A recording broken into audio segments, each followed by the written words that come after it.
You're too uptight to understand adult relationships. Philip sneered, the words slithering out from between his perfectly white teeth. His voice, usually a smooth, persuasive baritone that could charm clients into signing multi-million-dollar contracts, was now dripping with a condescension so thick it felt like oil slicking the air between us. He leaned back in his plush leather chair, the one that cost more than my first car, a picture of smug superiority in his corner office overlooking the sprawling cityscape of Portland, Oregon. He gestured dismissively with a manicured hand. Maybe you should find a church job instead. I stood there, frozen on the expensive Persian rug, the termination letter he'd just handed me feeling like a block of ice in my trembling grasp. My face was burning, a hot flush of humiliation and pure, unadulterated rage creeping up my neck. The injustice of it all was a physical blow, a punch to the gut that stole my breath and made my hands shake. I had worked at Belrick Consulting for nearly 10 years. An entire decade. I had walked through these doors as a bright-eyed, ambitious junior analyst and had painstakingly built my reputation brick by brick. I was now one of the most trusted senior analysts in the firm, the quiet, reliable backbone of operations. I specialized in financial strategy and client relations, and I was damn good at my job. I had helped Philip Barrett, the man now sneering at me from across his vast mahogany desk, climb the corporate ladder. I had covered for his mistakes, polished his presentations, and made him look like a genius in front of clients countless times. My loyalty had been absolute, my dedication unwavering. And this was how he repaid me. My name is Jenna McAllister, and I'm 34 years old. Or at least, I was when this story began. In some ways, the woman who walked out of that office was born in that moment of fiery indignation. For the past decade, I had been the steady hand at one of Portland's most prestigious consulting firms. I loved the intricate dance of numbers, the elegant logic of a well-crafted financial strategy. My colleagues respected me, clients trusted me, and I had built something I was genuinely proud of. Or at least, I thought I had. The morning had started like any other Wednesday in October. The Portland sky was a familiar, moody gray, but the air was crisp with the promise of autumn. I arrived at the office at 7 a.m., my usual routine. The quiet hum of the servers and the smell of freshly brewed coffee were my sanctuary. I reviewed the quarterly reports, my mind effortlessly sifting through data, identifying trends and potential red flags. I prepared meticulously for our weekly client strategy meeting, the one I used to lead before Philip insisted on taking over. Everything seemed normal.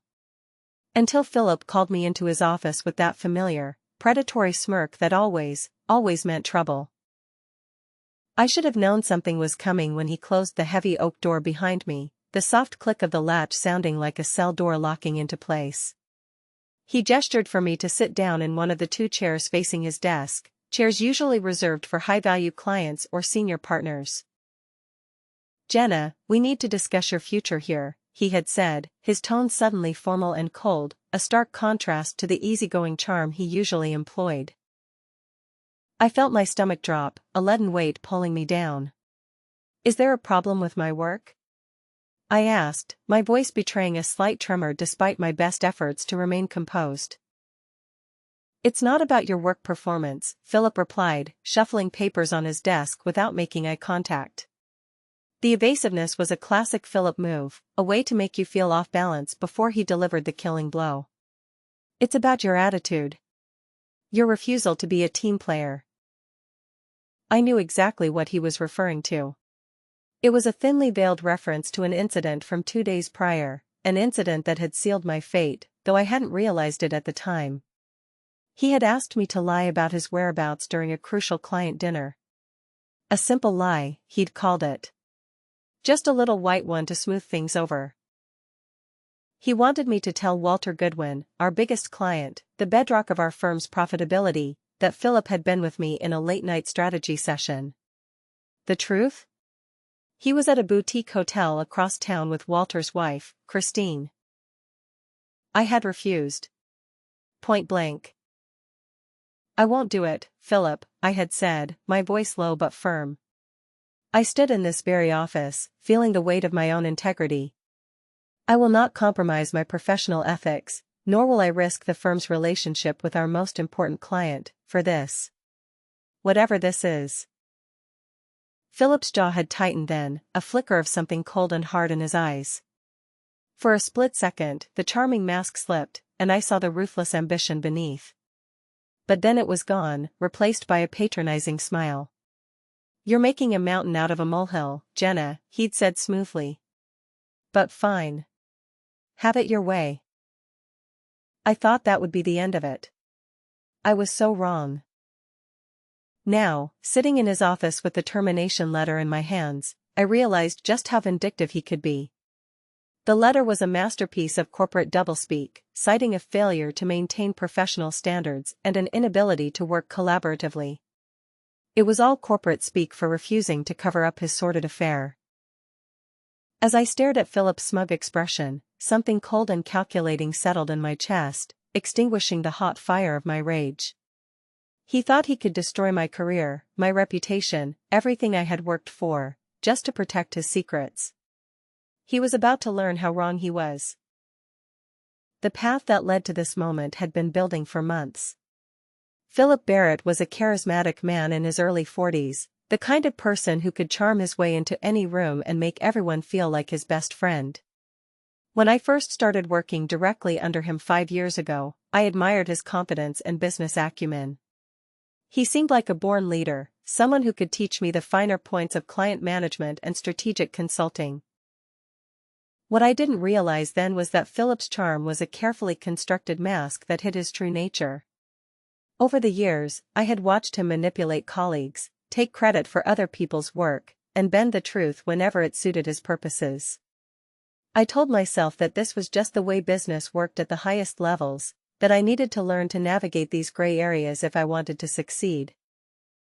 The first real red flag should have been his treatment of his wife, Margaret. She was a lovely woman, a quiet, gentle soul who occasionally attended company events, always perfectly polished and gracious. But I noticed how Philip spoke about her when she wasn't around, the casual dismissiveness, the way he rolled his eyes when she called during work hours. He made jokes about being tied down and frequently stayed late at the office for client meetings that I, as his senior analyst, knew were never on his calendar. My relationship with Walter Goodwin had developed independently of Philip. Walter was a real estate mogul in his late 60s, a man who had built an empire from nothing and valued honesty and straightforward communication above all else. When Philip first introduced us 3 years ago, Walter and I had clicked immediately. He appreciated my direct, no-nonsense approach and my ability to cut through corporate jargon to get to the heart of financial matters.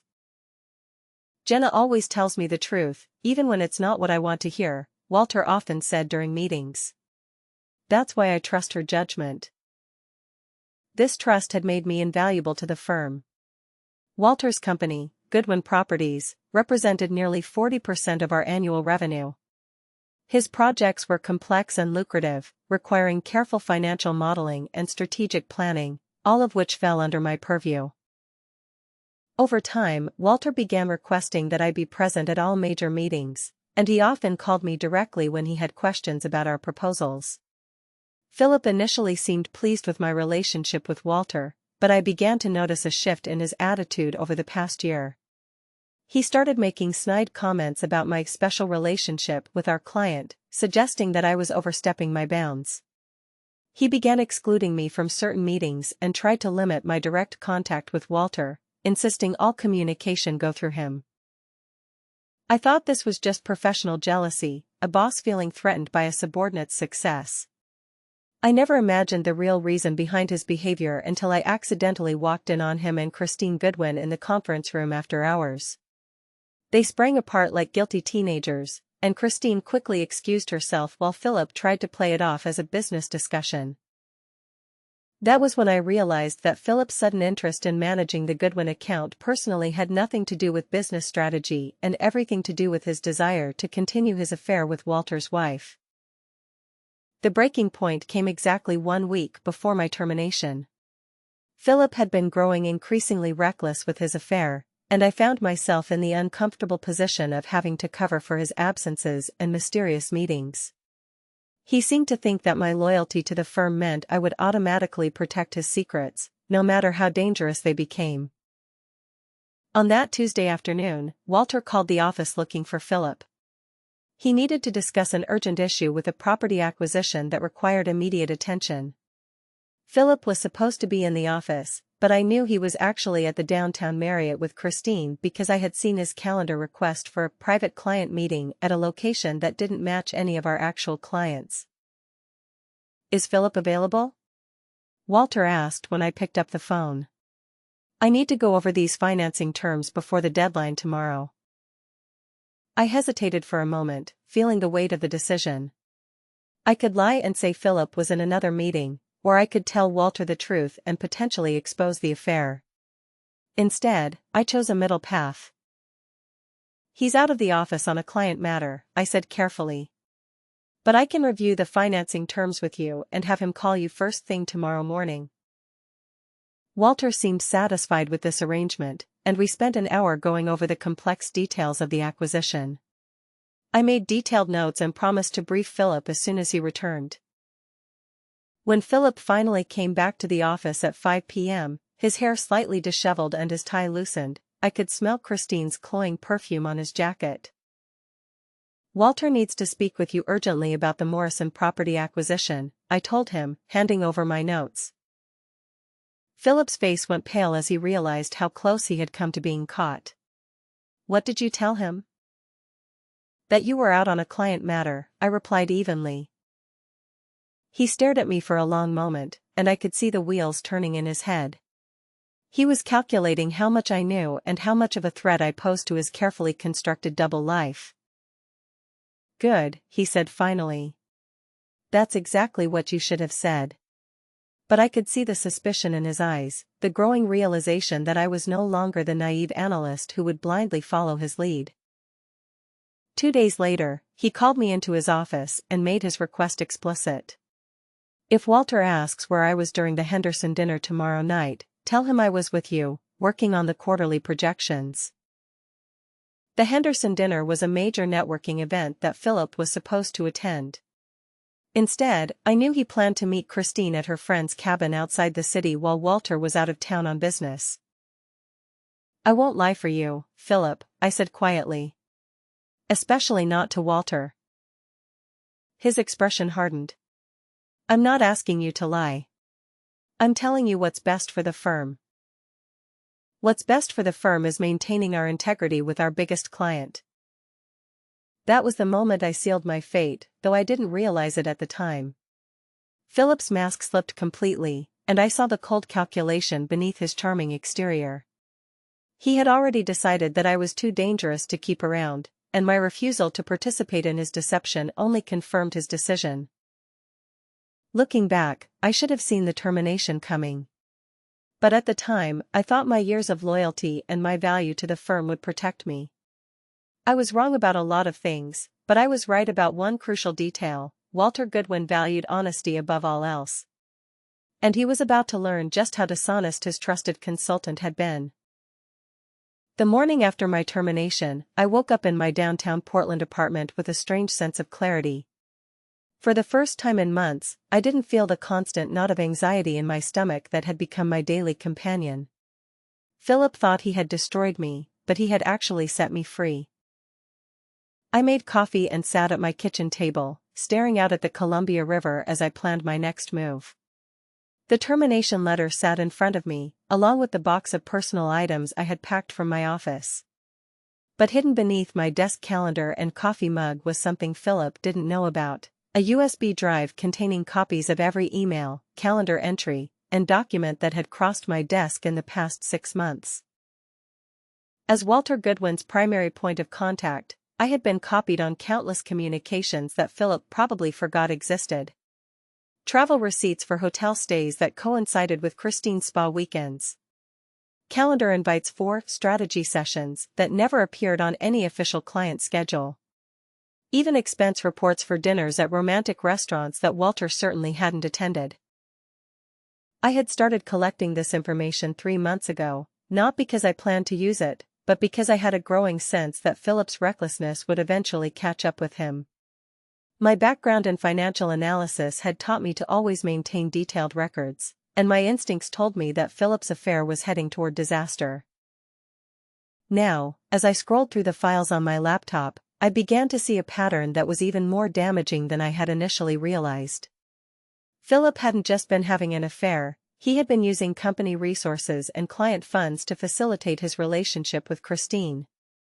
Hotel rooms charged to the Goodwin account, expensive dinners billed as client entertainment, even a weekend trip to Napa Valley that appeared on Walter's invoice as a strategic planning retreat. My phone buzzed with a text message from my friend and former colleague, Lauren Hayes, who still worked at Belrick Consulting. "Can't believe Philip fired you. Everyone's talking about it. He told the partners you had a breakdown and couldn't handle the pressure. Want to meet for lunch?" I stared at the message, feeling my blood pressure rise. A breakdown? Philip was already spinning the narrative, painting me as an unstable employee who couldn't handle the demands of high-level consulting. He was protecting himself by destroying my professional reputation. I typed back quickly, "Lunch sounds perfect. How about that new place on Burnside?" 2 hours later, I sat across from Lauren at a trendy bistro, listening as she filled me in on the office dynamic since my departure. "Philip called an all-hands meeting yesterday," Lauren said, picking at her salad. "He said you had been struggling with personal issues and that your departure was for the best. Then he announced that he would be taking over all direct communication with Walter Goodwin." "Did anyone question it?" I asked. Lauren shook her head. "You know how it is. Philip's a partner, and everyone's afraid to rock the boat. But I will say this, people are confused. You were one of the most stable people in the office. The breakdown story doesn't ring true." "Because it's not true," I said quietly. Lauren leaned forward, lowering her voice.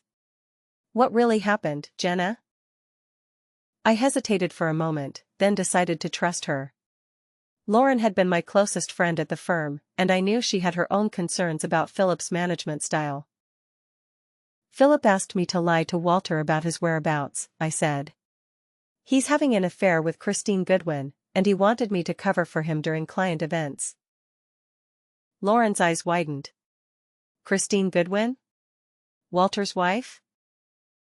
"The same. And it gets worse. I have evidence that Philip's been charging their dates to company accounts, billing Walter for his own cuckolding." "Jesus," Lauren whispered.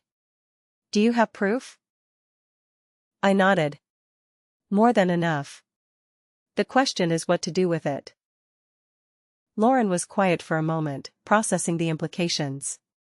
Then she looked at me with a mixture of admiration and concern.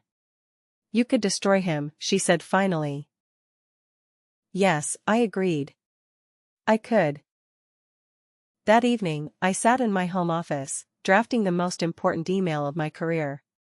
I had spent hours organizing the evidence, creating a timeline that clearly showed the progression of Philip's affair and his misuse of company resources. The documentation was damning: hotel receipts, restaurant bills, travel expenses, and calendar entries that painted a clear picture of deception and fraud. But I knew that simply sending the evidence to Walter wouldn't be enough. I needed to be strategic about how I presented the information, and I needed to protect myself from any potential legal retaliation from Philip or the firm. I decided to structure the email as an anonymous tip from a concerned employee who had discovered irregularities in client billing. I would let the evidence speak for itself, without making any direct accusations or revealing my identity as the source. The email began simply. "Mr. Goodwin, I am writing to bring to your attention some concerning financial irregularities related to your account with Belrick Consulting. As someone who values your business relationship with our firm, I believe you deserve to know how your funds have been utilized." I attached a detailed spreadsheet showing every questionable expense charged to the Goodwin account over the past 6 months. Hotel stays at the Marriott downtown during times when no legitimate business meetings were scheduled, dinners for 2 at expensive restaurants when Walter was confirmed to be out of town, even spa treatments and shopping expenses that had been creatively categorized as client entertainment. The second attachment was a timeline showing the correlation between these expenses and Christine's documented whereabouts, based on her social media posts and public appearances. The pattern was undeniable. Every romantic expense coincided with times when Christine was publicly absent from her usual activities. The final attachment was the most damaging: copies of Philip's calendar entries, showing private meetings and strategy sessions that corresponded exactly with the questionable expenses. I had included screenshots of his appointment descriptions, which were often vague or clearly fabricated. Before sending the email, I took one final precaution. I created a new email account using a public computer at the downtown library, ensuring that the message couldn't be traced back to me. I also made copies of all the evidence and stored them in a safety deposit box at my bank. At exactly 9 p.m. on Thursday evening, I sent the email to Walter's personal address, the one he had given me years ago for urgent matters that couldn't wait for normal business hours. Then I went home and waited. I didn't have to wait long. At 6:15 a.m. the next morning, my phone rang. It was Lauren, and she sounded panicked. "Jenna, you need to know what's happening here," she said in a rushed whisper. "Walter showed up at 7 this morning with his lawyer and his accountant. They've been in the conference room with the partners for 2 hours. Philip looks like he's about to throw up." "What's Walter saying?" I asked, though I already knew. "I don't know the details, but I heard raised voices. Walter was shouting something about betrayal and fraud. The partners have been scrambling, trying to figure out what's going on." I felt a surge of satisfaction mixed with nervous energy. My plan was working, but I knew the real test would come in the next few hours. "Lauren, I need you to keep me updated," I said. "But be careful. Don't let anyone know you're talking to me." "Of course," she replied. "But Jenna, I have to ask, did you send Walter something?" I paused. Let's just say that the truth has a way of coming to light. After hanging up, I realized there was no going back now. I had set events in motion that would either vindicate me completely or destroy what remained of my professional reputation. But as I thought about Philip's smug expression when he fired me, I knew I had made the right choice. By noon that Friday, the situation at Velric Consulting had escalated beyond anything I could have imagined. Lauren called me every hour with updates, each more dramatic than the last. "Walter's not just angry," she reported during her lunch break. "He's talking about pulling all his business and filing criminal charges. The partners are in full panic mode." According to Lauren, Walter had arrived at the office that morning armed with a full forensic analysis of the evidence I had provided. His accountant had cross-referenced every expense with legitimate business activities and found a pattern of systematic fraud spanning 6 months. "The numbers are staggering," Lauren whispered into the phone. "We're talking about over $50,000 in fraudulent charges. Philip used company credit cards to fund his entire affair." But the financial fraud was only part of Walter's fury. The personal betrayal cut even deeper. Walter had considered Philip a trusted friend and advisor, someone he had welcomed into his home and included in family gatherings. Learning that Philip had been sleeping with his wife while billing him for the privilege was a humiliation that went far beyond mere business misconduct. "Philip tried to deny everything at first," Lauren continued.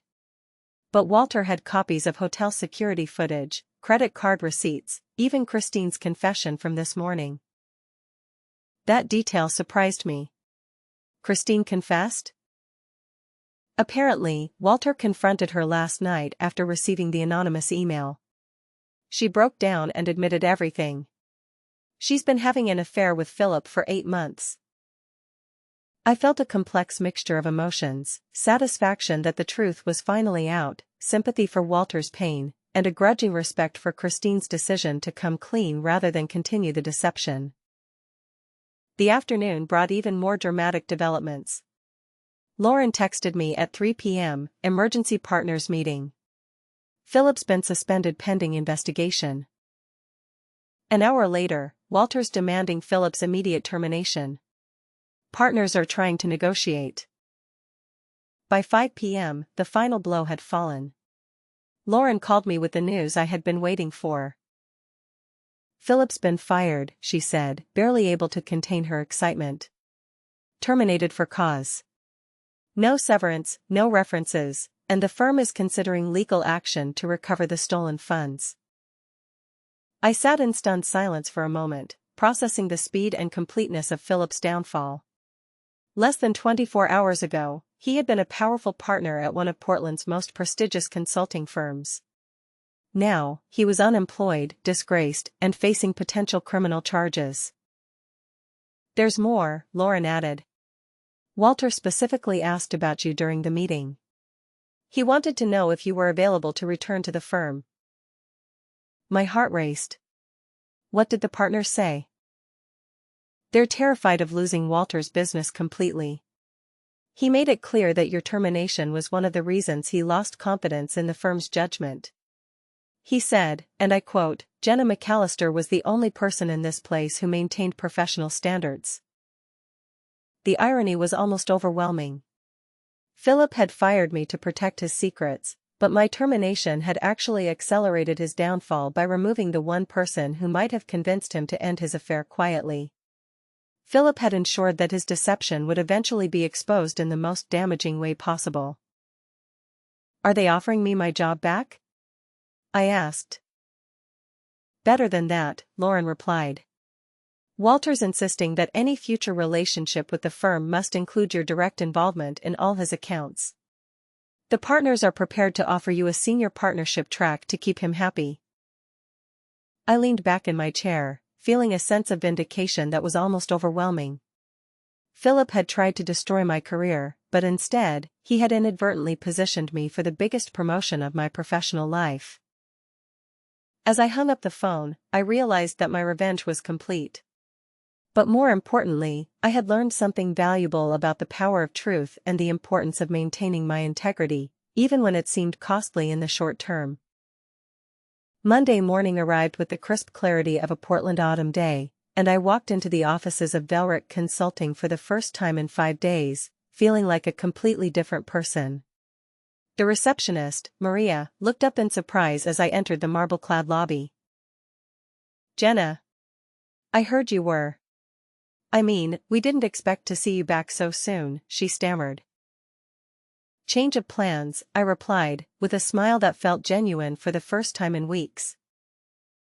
The elevator ride to the 15th floor gave me a moment to center myself. When the doors opened, I could see the entire office buzzing with nervous energy. Conversation stopped mid-sentence as I walked past, and I caught glimpses of hurried whispers and meaningful glances between colleagues. Lauren appeared at my elbow almost immediately. "The partners are waiting for you in the main conference room," she said, grinning broadly. "Walter's been here since 8 a.m. As we walked down the hallway, I noticed that Philip's corner office was dark, his nameplate already removed from the door. The speed of his erasure from the firm was almost breathtaking.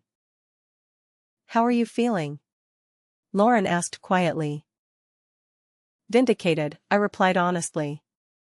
"And ready to get back to work." The conference room was packed with the firm's senior partners, their faces a mixture of embarrassment and desperate hope.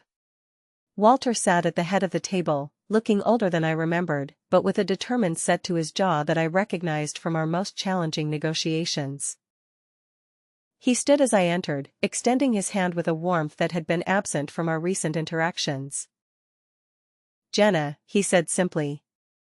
"I owe you an apology and an explanation." "Neither is necessary, Mr. Goodwin," I replied. "I'm just glad the truth came out." "The truth," he repeated, shaking his head. "I trusted the wrong person and doubted the right one. That won't happen again." Managing partner Catherine Wells cleared her throat nervously. "Jenna, we'd like to discuss your return to the firm under new terms. Given the circumstances of your departure and Mr. Goodwin's specific requirements for future collaboration, we're prepared to offer you a position as Senior Vice President with a partnership track." I looked around the room, at the faces of people who had stood by silently while Philip destroyed my reputation just days earlier. the irony of their sudden enthusiasm for my talents wasn't lost on me. Before we discuss my return, I said calmly, I'd like to understand what happened to Philip. Catherine's face tightened slightly. Mr. Barrett's employment was terminated for cause on Friday afternoon. The firm is conducting a full audit of his client accounts and considering legal action to recover misappropriated funds. Walter leaned forward. Philip stole from me, Jenna. Used my money to pay for hotels and dinners while he was sleeping with my wife. But worse than that, he destroyed my trust in this entire organization by firing the one person who could have prevented this disaster. I could see the pain behind his anger, the personal betrayal that went far beyond the financial fraud. Walter had built his business empire on relationships and trust, and Philip had violated both. Both Christine and I are separated, Walter continued quietly. She's moved out of the house, and we're filing for divorce. But she did tell me something interesting before she left. He paused, studying my face carefully. She said Philip was obsessed with getting you out of the picture. Apparently, he was convinced that you suspected the affair and were planning to expose him. He told her that firing you was a preemptive strike to protect their relationship. The revelation hit me like a physical blow. Philip hadn't just fired me to cover his tracks, he had been actively paranoid about my potential threat to his affair. My professional competence and relationship with Walter had made me a target long before I had any real knowledge of his deception. So he created the very situation he was trying to avoid. I see, I said. Exactly, Walter replied with a grim smile. By firing you, he guaranteed that you would eventually discover his fraud and have every motivation to expose it. Philip always was too clever for his own good. Catherine jumped back into the conversation. Which brings us to your future with the firm. Walter has made it clear that any continued relationship between Goodwin Properties and Velrick Consulting must include your direct oversight of all accounts. I looked directly at Walter. And what, exactly, are you proposing? That you become my primary point of contact for all consulting services, he replied, with the authority to approve or reject any recommendations from other firm members. Essentially, you would be running a division focused entirely on my company's needs. The offer was more than generous, it was transformative. Philip had intended to destroy my career, but instead, he had positioned me for the kind of advancement that normally took decades to achieve. As I looked around the conference room at the expectant faces of Portland's most powerful consultants, all waiting for my decision, I realized that my revenge was complete. Philip was disgraced and unemployed, while I was being offered his position and more. But the sweetest part of my victory wasn't the professional advancement, it was the knowledge that integrity and truth had ultimately prevailed over manipulation and deceit. I accept, I said simply, and watched as relief flooded through the room like a wave.